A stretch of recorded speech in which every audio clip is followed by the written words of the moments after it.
Welcome back, everybody, to more Necrobarista. Here we are. Last episode, we had a fight club thing of sorts where people would bet on time, either getting it or giving it away. Because you know what? Everyone wants more time. It is the one thing that most people would probably bet on to live a little bit longer with their loved ones or what have you.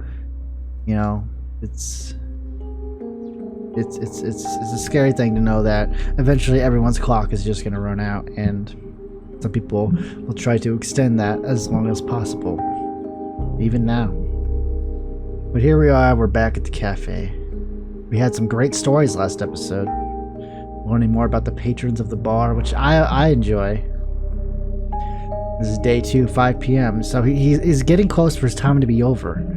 He's only got a few hours left. He did lose the bet he made with Maddie, but Che eventually guilted her back into giving it back because he was like, you're taking advantage of him. He doesn't know what he's doing. Because she's trying to save the cafe, but Che wants her to not run a gambling ring. Oh, it's that guy. You right? Yeah, I guess. Cool. Mind if I join you? Go for it. Durry? You want a Durry? I'm sorry. What's a Durry? Durry. Coffin nail. Cigarette. You want to smoke or not? Oh, right, of course. Yeah, sure. A coffin nail. I've never heard that expression used for a cigarette, but I like that. I like that expression. I'm against smoking, if you couldn't tell. Sorry, it's been a weird day. My mother was a heavy smoker, and that kind of turned me off of it completely. Thanks. No worries. Where are you from, then? You're the first to ask. I live in Collingwood. Where else can you find an active nightlife scene and active factories, shops, and apartments built all during the 1800s?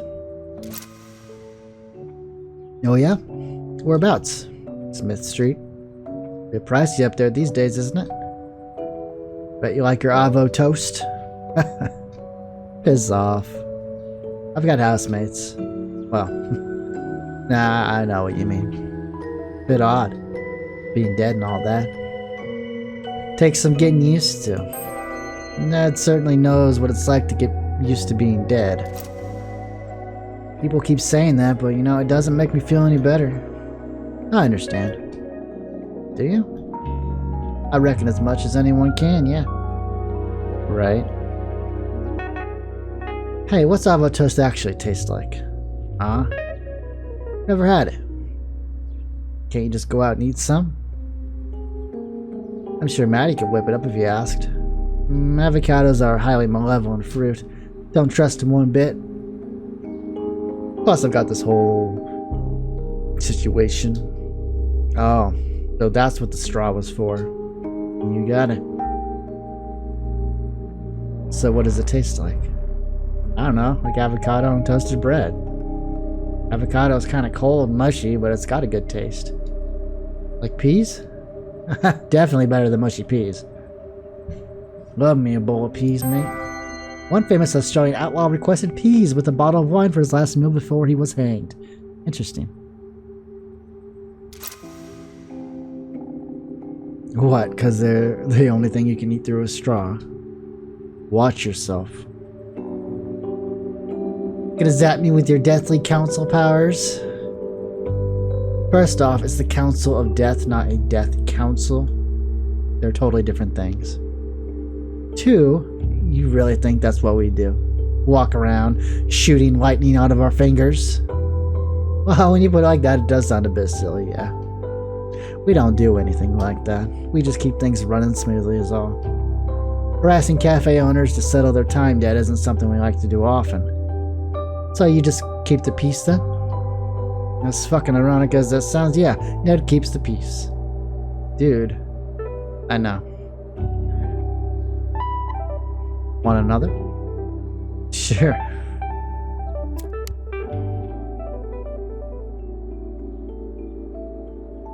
Oh, it's Maddie. I love the sunrises here. They're alright. Watch many sunrises, Ned? Not enough, no. Even semi-immortals need their sleep. Liminal space tends to draw liminal people. I just like to sit here and watch it. Even when it's cloudy or rainy, there's just something about watching the sunrise that just makes it easier to deal with the coming day. Feeling optimistic all of a sudden? No, I still like shit. How about you, Keishan?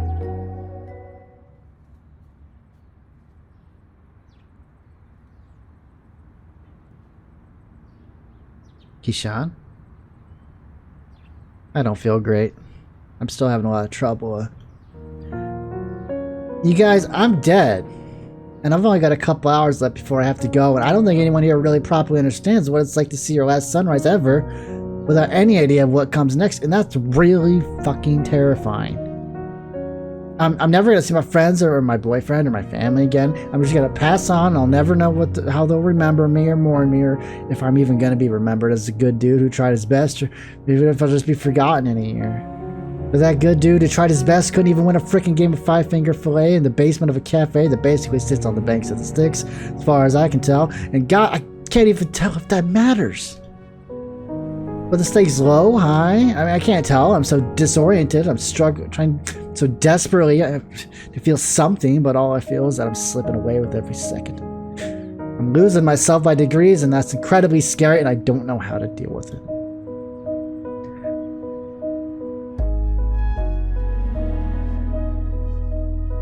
Yeah, fair cop. I actually came out to apologize for that game. Oh, for God's sakes, man, have you been gambling again? Can it, Ned? Keishan, I shouldn't have taken that time from you. You took it fair and square. I don't feel like I did, so I'm giving it back. Believe me, I'm as surprised as you are. I don't usually do this. What's different this time? That's my business. Can't believe you're still swindling people out of hours to try and fix your debt. Dude, I know. It's bloody undignified, and it's a clear violation of the rules. I will banish you right now, my man. You know, I thought you stopped pulling that crap when you took ownership of the cafe from Che. You really think that doing this is going to help you pay this debt? Yes, absolutely. And if you've got any bright ideas on how to do it otherwise, I'm all ears. We should have never granted you and Che those licenses to practice. The actions of reckless necromancers make a pretty good case for the importance of occupational licensing. You've obviously failed to be responsible with them. You really think we wouldn't be doing it if we didn't have the licenses, Bushman? Given your history, the hypocrisy on display here is astounding. That's all behind me, and you know it. I've been working on doing some good for the last 100 years. With the council? Really? Yes, we maintain the balance. You know why that's important. Sure do. I don't need you moralizing me for your ivory tower. Give it a rest, guys. But I'm pulling the last day on Earth card.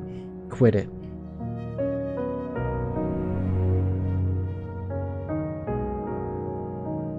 I'll be inside. Come find me when you want those hours back, Keishan. For what it's worth. Sorry about all this. I've never been to the other side. I was too afraid to leave. Walked the land for decades, evading the council. It's a crime they call revenancy.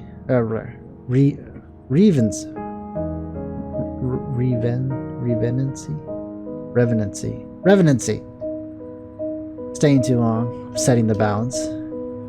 But in lieu of booting me straight to the next place, or some sort of eternal punishment, the council offered me a job. Ned may have forgotten some of the sins of his past, but he's pretty sure he wouldn't be going to heaven. Damn. Rough. Sorry, that's all stuff you don't care about, I suppose. It's interesting enough. Nah, I'm just feeling empty air. You should head inside and grab those hours back. Truth be told, I'm not feeling especially fond of Maddie right now. She might have been dishonest with you, but even I can tell she's at the end of her rope. And you might not be able to see it yet, but I think the people in there are fond of you. You think so? Maddie wouldn't have offered the hours back if there wasn't something different about you. Plus, that kid Ashley seems to like you, yeah? I guess. She just kind of dragged me off and got me to hold screwdrivers for her. Trust me, he thinks you're great. Go on. Go inside and say hi. I've got some business to go stick my nose into anyway. Alright. Catch you in a bit. Got some questions about the council.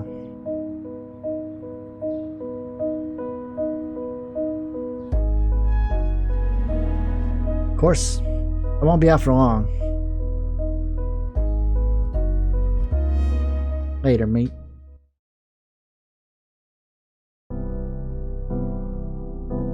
Hey. Yo. You want those hours back? I guess so. Only 4 hours. I don't think it'll make much of a difference. It's okay, I'd prefer that you have them. Ashley's been enjoying having you around. Just Ashley? And me too, I guess. Seem pretty reluctant to admit that, my dude. Don't psychoanalyze me. Sit still for a minute. Alright, lay your hand on mine and place your index finger on my wrist. Is this part of your ritual or just an extra excuse to hold hands? Shut up. Thanks. Watch carefully, no matter what you do, don't move your hand. There's usually a binding spell I use to make sure that doesn't happen, but I've run out of the regions required, and you probably don't care about that. True. Alright, yep. I give this time freely and without coercion. As above, so below, I maintain the balance. Ow. I maintain the balance.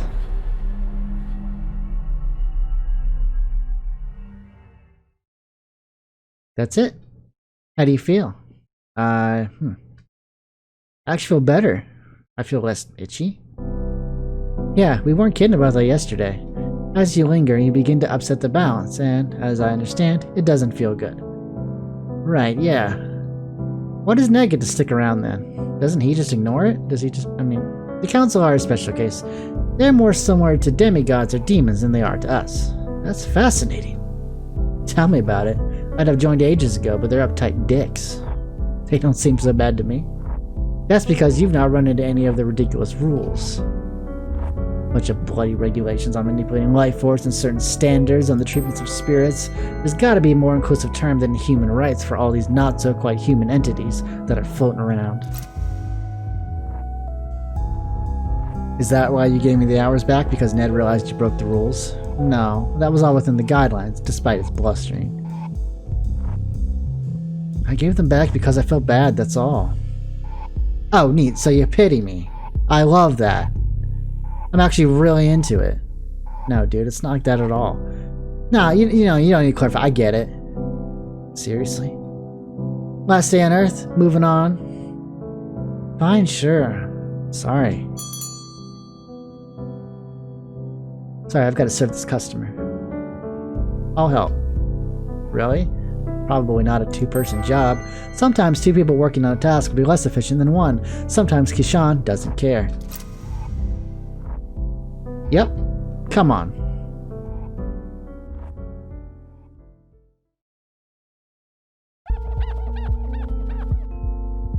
Day 2, 6 p.m. The terminal. Ooh. Anything else that needs doing? Nah, I'm gonna take this tray of glasses into the kitchen. You can go chill for a bit. I'll take them. You need a break. Sure. Where's the kitchen? That way. You'll find it eventually. Cool, back in a minute.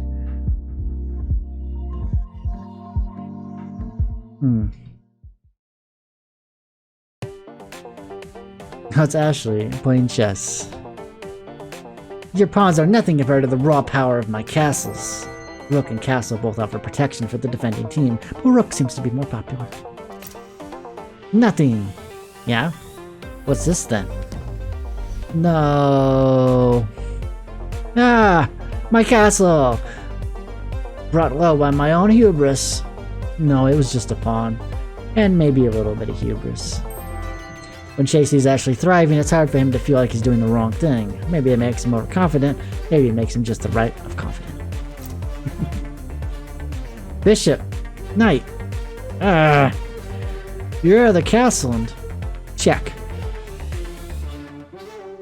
Check, you say? Oh, I didn't think of that. You activated my trap card. Oh hey Maddie, come check this out. I tricked him into a false sense of security. Oh man, that's embarrassing. You seriously let her maneuver you that hard? Yes. I'm very ashamed. I suppose the real hubris was inside me all along. I friggin' love winning. I should try doing this more often. Chance to win at chess. Could grow into a big winning streak, you know. Wanna play something with us? I should really head back down to the bar. There's nobody there. Come on, take a load off. If anyone really needs you, they'll know where to find you. How about I grab us all a drink? Make sure there's nobody waiting down there, then we play something. It won't be 5 minutes. You actually gonna come back this time? You never come back. Yeah, you make her feel bad.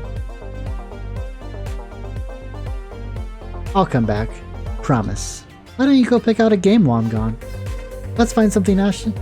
What do you feel like playing today? Something. Something with lots of dice, like Yahtzee. Past tense of die is died. The plural of die is dice. Dice it is. See you in a minute, Maddie. 6:15. Ashley's workshop. Ooh, look at that. That's pretty cool. I'm not sure what they're playing. And that's why the 4th season of Row Battle Royale was an absolute betrayal. But you still want to be on it one day? Well, yeah. Unless an indie circuit opens up. Like in wrestling? Exactly like in wrestling. Melbourne's got a local show. I want something like that. You could probably put your own local league together if you worked really hard. Perhaps you could build the robots and get people to battle them. Human-controlled bots are boring, though. I want to get more of that spirit juice and put together a bigger Ashling. Veteran necromancers will advise that spirit juice is not something to play around with. Masters know that playing around is the best way to learn. How big? I think I'll start at car size and move on to more of a bus-adjacent form factor. I'm not sure we have enough to power in one of those. You'd have to get Maddie to source you a large amount of it. We'll need liters of it at least. That'd be super cool. Didn't you say it was illegal, though? Well, technically. But what Ned Doe won't hurt him. He'd lose his head if he knew half the things we were doing around here. I don't know, he seems very lenient with you, right? He wasn't always like that. A long time before you turned up, he nearly shut me down because would you believe it? It's because I sheltered a criminal? Ned nearly shut you down because of that? Am I thinking of the same criminal you are? Trust me, the irony was apparent. I found it very, very funny. What sort of criminal were they? Just a minor demon on the run. Most demons aren't lucky enough to find someone as welcoming as Che, especially the ones that haven't had a chance to make a name for themselves. I don't know what she did to get a price on her head. I just took her in when she stumbled through the door, dripping blood everywhere. That's metal. It was extremely metal. There's lots of iron in blood, you know. How long did you manage to hide her for? Not too long. Maybe 6 weeks. Time flew by, if I'm being honest. Why is that? Was she from the clock realm? No, nothing like that. We, bonded. Magically? How'd you do that? I thought I heard you telling Maddie this sort of thing was impossible between beings on this plane. No, not magically. We were...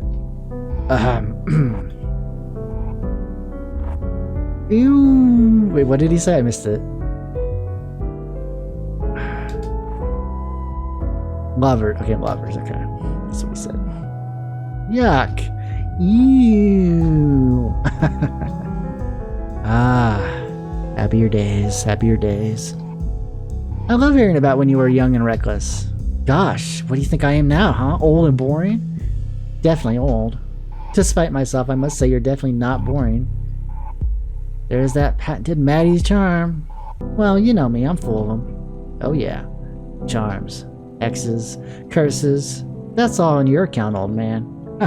I won't deny it. Oh. Hey, Maddie.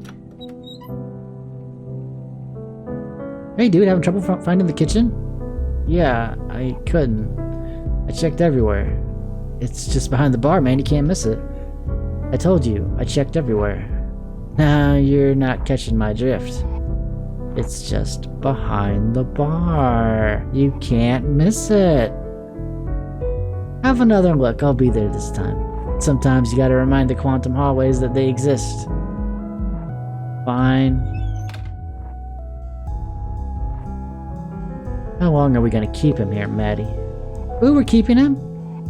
No, we're not keeping him. I'm going to let him stay as long as he wants. He'll leave on his own accord at some point.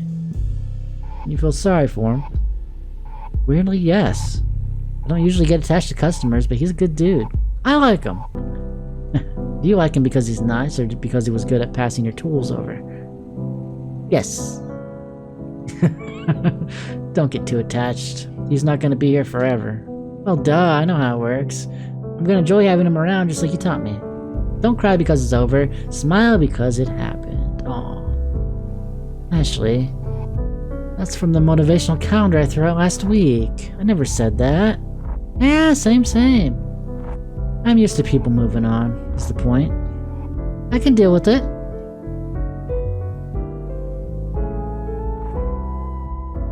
Good.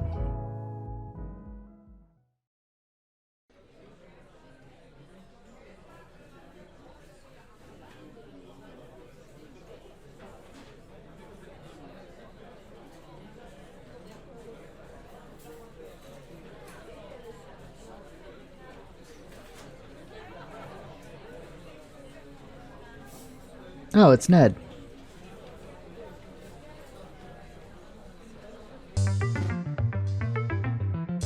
This is a new track.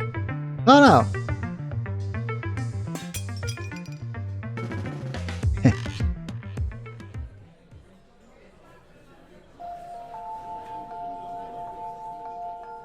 Gotta keep staring at that coffee stain or nah?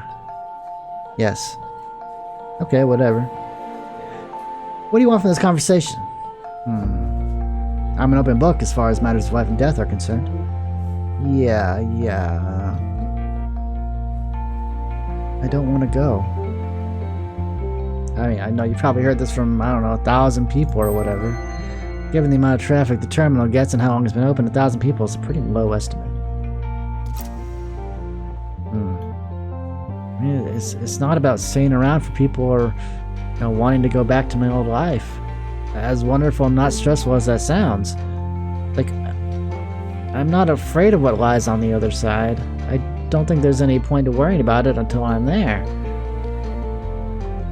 I just don't think I've spent enough time here. The cafe? No. All this? I guess you call this a plane? Roughly speaking, I suppose so. I want to know what you did to be able to stay. Sure. Did Maddie give you those hours back? Yeah, why? Well, that's a way.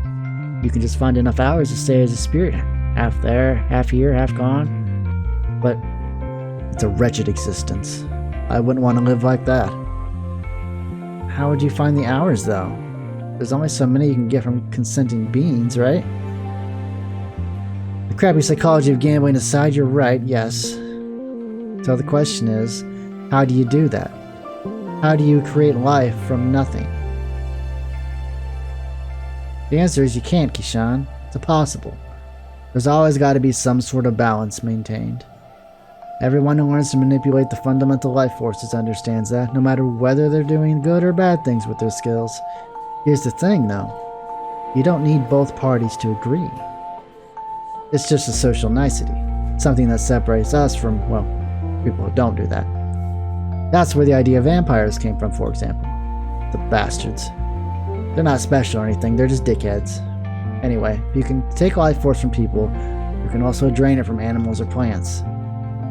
But in this is business, there's a lot we don't or can't understand. One of the things we can't understand is why life force from animals and plants is tainted. It feels gross.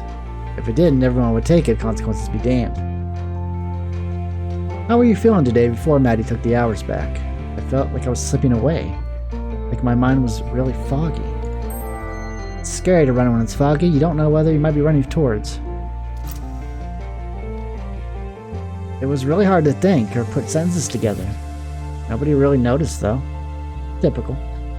Imagine that, but 10 times worse. You're foggy, but there's also something fundamentally wrong. Like your collection of puzzle pieces that just don't quite fit together. Like an engine that's running out of oil. It sounds horrifying, right? So, should I do it? Probably not. How would I say otherwise? Well, I could always go on the lam, just run for it, but you'd catch me. Not me personally, but yes, the council would, eventually. And that's it? That's my only option? Perhaps. Depends on how you feel about bonding your soul for eternity to fundamentally neutral arbiter of justice. The downside of neutral arbiters is that they're never on your side. I have no strong feelings about it one way or another. Smart arse. Oh, you saw Futurama too? Would you regret it if you stayed it forever, instead of moving on? I mean, I don't know. I guess that'd be up to me, right? How do you mean? In the end, how I feel about taking a big branch in my life is just a matter of how I frame it. I can focus on what I'll regret, sure. But it's not a useful way to spend my time. If I focus on the future, on everything that's in the possibility space, instead of outside of it, that's probably better for me, yeah? Sure. You don't sound convinced. Yeah, I'm just ambivalent on it. I try not to think about anything too hard these days. But if you're willing to accept eternal bondage with counsel, I can keep you here. It's not easy work, though. You have to act in the best interest of the system, not in its individual parts. Bureaucracy at its finest. How did you learn to deal with it? Just took some time. When you're used to it, you learn not to think too hard about what you're doing. As long as you take a holistic view of everything, those things generally shake out, alright? We tend to only bother the biggest rule breakers anyway. Maddie being one of them. Habitually. She wouldn't be getting so much leeway if it weren't for Che. I don't understand that guy. He's nice, so we chatted a bit, but what makes him so special? He's provided services in the past. I can count on one hand the number of people who know as much about the manipulation of life force as he does. He's been researching it for over 100 years. A lot has changed since the days when Che was a young man. No way, he's that old? He looks like 60 max. Yep, much older than that. Wild. We're getting sidetracked, though. How do you feel about joining the council? I don't hand out offers willy-nilly, you know. I'm interested, but... Can I have some time to think about it? How much time do you have? You've been offered. Nearly 25 hours. You're overdue. Put it on Maddie's tab. Okay. I assume you're not going to stick around forever. Unlikely if the next few hours are anything like how I felt this morning. I'll stick around until you have a solid answer then. Cool. So he has an option to stay in this plane for existence forever, but he has to be on a council. So, I mean, you know, that's probably the only way he's going to be able to stay here permanently. Unless he, you know, goes on the run, but he obviously doesn't want to do that. Want to get a drink? We're already drinking, mate. Nah, Che told me there's something pretty special he's got behind the bar. Unless it's something really special, he's probably offered me some. And even then. So you've tried the... bottled soul? Did you pull my leg? Nope. Gotta be mistaken. You haven't seen it in person, have you? Yeah, I actually have seen it. That's quite illegal. I expected better from him. Damn it. So are we gonna drink it or not? Council regulations require me to confiscate it or force the owner to dispose of it. Ned doesn't steal anymore, he just confiscates. We'd be doing him a favor then, I suppose. Come on, dude. Jay said you'd knock you flat. When you say you, do you mean me or you? Or just anyone who drinks it? Anyone. It's like 200% alcohol or something. That's not technically possible, but I'll admit my interest is piqued. Well, let's not waste any time. Damn it. That was a setup, wasn't it? Basically. You in? Fine. Oh, this looks deadly. Good thing dead people can't get alcohol poisoning. Aye. To bureaucracy. to bureaucracy. This game is so awesome. Oh, the phone's ringing. Coffee beans, of course. Yo. Your order's arrived. 3 days late, mate. Got held up by a mutual acquaintance of ours. Ah, shit. That'll explain why he's in my hair. I'll be there in half an hour.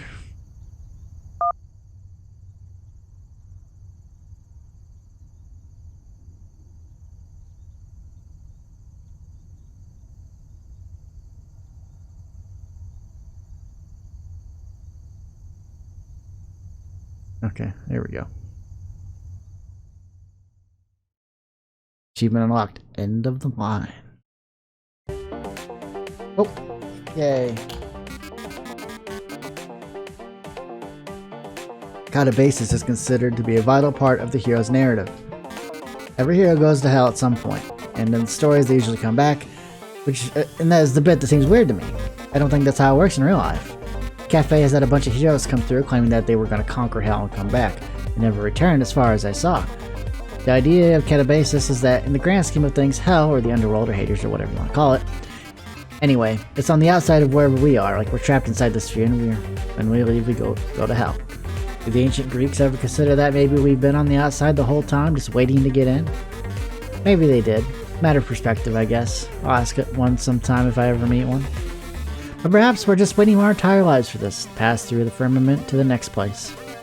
Be driftwood that washes up on the shore of whatever that next place actually is.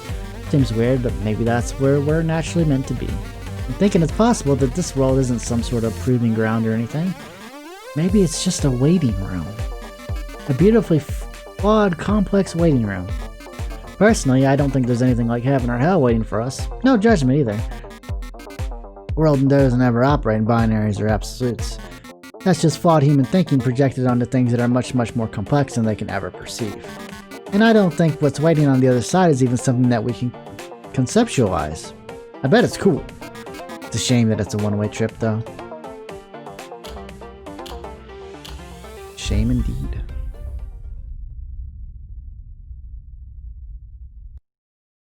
Oh man, this is so awesome. Oh, okay, here we go. Semi-immortals, 100 years. And we got a lot of stuff here, holy crap. Spirit juice.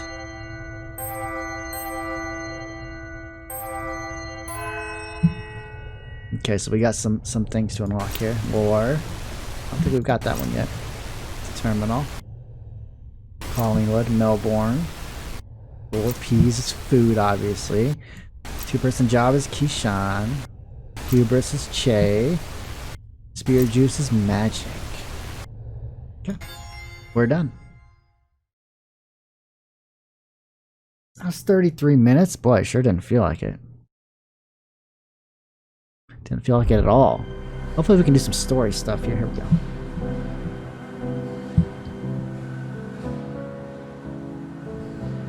Can we go to... Oh. Beth 2. Oh, Beth 2. To Bethany. We can unlock it. Remember this? Beth swung her knife in a horizontal slice. The crowd let out an ooh. Not too loud, she said. Her eyes were fixed on Kyle, but she was speaking to the crowd. Last thing we want is someone coming down here investigating a noise complaint. She heard a few grumbles in the crowd, but they quieted themselves. Everyone understood her meaning. Playing with real knives in this manner was the kind of thing that was strictly verboten. No one wanted to be on the wrong side of Maddie's bad mood. Even those who didn't fear death quaked in their boots a bit at the prospect of Maddie's wrath. She made a few more horizontal slices with her blade cutting the air. It was the kind of thing people did to warm up the crowd, but Beth was unconcerned with what people thought about how she fought. Her movements with the knife were the only practice she was going to get with this knife, and she did her best to memorize the feel of the blade as it cut through the air. It was a terrible knife for a fight like this, a serrated edge. It was designed for ripping and tearing cooked meat that stood still on a plate, not fresh meat that was attached to a body prepared to evade its cuts. This was an entirely different kind of knife fight than the one before. When playing with practice knives, the goal was to strike the opponent in the torso. When playing with live knives, common etiquette dictated that stabs at the softer parts of the torso, like the chest or stomach, stabs that were most likely to be immediately fatal to a normal person, were strictly against the rules. In this battle, the goal was simply to draw blood. The cut to the arm or the leg would do. Kyle was the first to make a move. He tried to feint to the right before hopping back to his left foot and swinging at her, but he made such an obvious show of telegraphing the attack that Beth had stepped out of his way well before his attack came. Kyle grinned. Guess I'm not gonna outsmart you. Beth kept her steely gaze trained on Kyle's right hand, the one that held the knife. Well, he said, I guess I'll just have to outspeed you. This time he stabbed straight forward with the thrust of his arm. It was the first time he made an attack without fully committing to it by moving his feet. Beth had been afraid that he might try this. Kyle was nearly half a meter taller than her, and he had finally figured out that his longer arms gave him a tremendous advantage against Beth and her shorter reach. The stab was directed at her shoulder, and she managed to duck out of the way fast enough, but there was no time for her to offer a counterswing before Kyle pulled back and stabbed again, this time attempting to strike it where her arm had just been, had she not moved just a moment sooner. Beth backed up, giving Kyle space and hoping to bait him into making a bigger attack, but he seemed content to continue attempting this one tactic that had come close to working for him.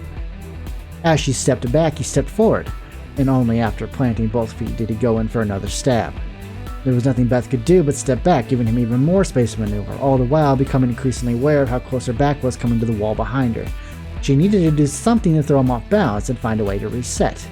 She stepped to the side, forcing Kyle's next attack to take a horizontal arc to reach her, and as soon as she saw that blade coming, she swung her own blade. She heard the ting of metal hitting metal as the two blades made contact, and the serrated edge of Kyle's knife hit the smooth edge of hers. They stayed like that for about half a second as Beth kept forcing Kyle's knife to the side, and with their knives still locked, she strafed around him until her back was no longer against the wall, placing the two of them on equal footing. This would never happen in a real fight, Beth thought to herself. She had been saved only by the serrated edge of Kyle's knife. He grinned, apparently enjoying the moment. Yes, Kyle. We're doing it just like in the movies. I know that when you think of a knife fight, you think of two swords, two Jedi facing each other with the blades locked, but it's not supposed to go like this, and right now you're about to lose the biggest edge you had. She finally slid her knife out of the lock, releasing Kyle, who seemed completely oblivious to the fact that their footing had changed. He was so bad at this that he didn't even have an awareness for what it meant to have her with her back against the wall. But while Kyle lacked in brains, he made up for in physical size, and Beth was still left with the problem of how to get around his reach. Kyle was doing too good of a job controlling the space between them.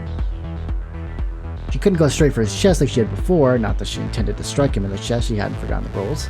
His reach made it equally difficult to go around him. Going over him was certainly out of the question, which meant that her opening had to be from underneath. A stab to the groin would certainly be against the spirit of the rules, but she might be able to get a good shot at his legs if she got close enough to the floor. But there was no way to get under his arms from a standing position. If she was going to attempt a leg strike, she would have to commit to it. She needed to create an opening. She feinted sideways toward the wall. Unlike Kyle's attempt at a feint, Beth's move to the left served the dual function of placing her weight in a perfect position to push off her left foot, moving right when Kyle moved left. She made as if to swing from him from the right, which prompted Kyle to stab in that direction. And with his body moving left and his arm moving right, the reach of his arm was effectively reduced. Reduced enough for her to slide under it?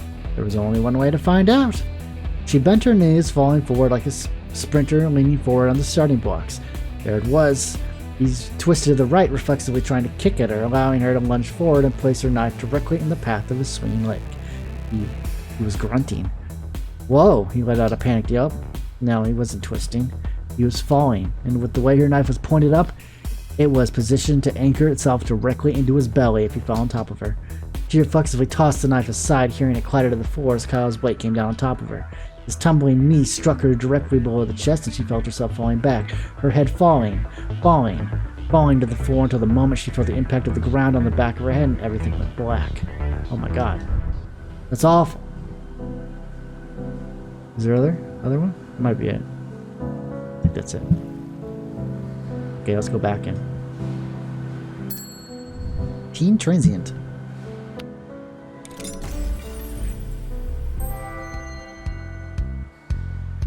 Teenage boy approached the counter, shoulders slumped forward, head down, eyes on the ground up until the moment he looked up to order a drink. He was old enough that he could have passed for a young adult with a better presentation, but the posture coupled with the oversized backpack he was wearing was a dead giveaway. Irrespective of his age, he was still just a kid. Can I get a Coke? An order befitting of a kid. Hey, shut up, I don't drink. If I go to a bar, that's what I get. Yeah, I think we can manage that, said Maddie. Think fast, said Shay. Maddie turned around just in time to see an aluminium can hurtling toward her. She almost caught it. The can rolled back towards Shay, who scooped it up off the floor. He hesitated a moment before setting it on the counter. No ice, right? said Shay. The boy nodded. No. Or yeah. Yes to no ice. Shay cracked open the can and poured it into a waiting glass, which he then slid down the counter, pushing it gently enough that it came to rest in front of the teenage boy. The boy grabbed the glass. Thanks, he said. He glanced around the room. If you're looking for a place to sit, there should be plenty of seats upstairs. The boy nodded and headed for the stairs, drink in hand. Plenty of seats down here too, said Maddie, turning to Shay. Yeah, said Shay. But I think upstairs is more Tuan's place. Would you just call him? Tuan, said Shay. People have names, you know. That's the problem with having regulars, said Maddie. People expect you to remember their names. Though, now that I think about it, Tuan probably wouldn't mind finding out that you don't know his name. Can't have your name on Maddie's shit list if she doesn't know it. Should he be on my shit list? Said Maddie. Nah, he's harmless, said Shay. Maybe he's susceptible to peer pressure, but I think that's why he comes here. To meet with peers? To meet people who aren't his peers, said Shay. How many glum teenagers do you see around here? Too many, said Maddie. Maybe not enough, said Shay. Please tell me you don't actually mean that, said Maddie. Teenagers have the highest noise to spending ratio of any demographic. Not the glum ones, said Shay. And if I were a glum teenager trying to find my place in the world and trying to carve out an identity for myself, I could imagine a worse place to do it than right here. Teenagers can go be glum somewhere else, said Maddie. Whatever happened to proper teenage delinquency? Careful what you wish for, said Shay. We've been mercifully delinquent-free for quite a while now. Proper teen delinquents don't loiter in coffee shops, said Maddie. They set things on fire, spray paint alleyways, and stay out past curfew. Does the city have a curfew for minors? It should, said Maddie.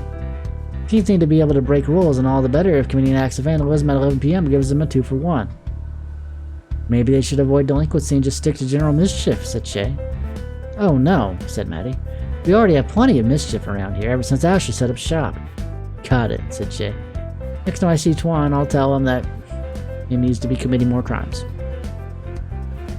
What'll you do if he actually takes your advice? He won't, said Shay.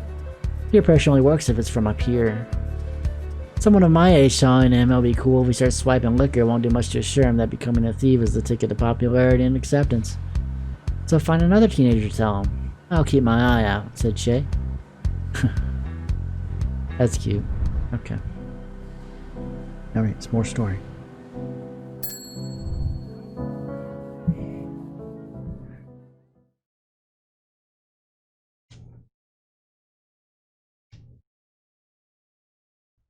So how you liking the game? It's good, right? Right, you can buy it right now on Steam. It's like, I forget what it was, like $20, something like that. Day 2, 8:15 p.m. outside the terminal. Actually, should we save? Probably call it a part, right?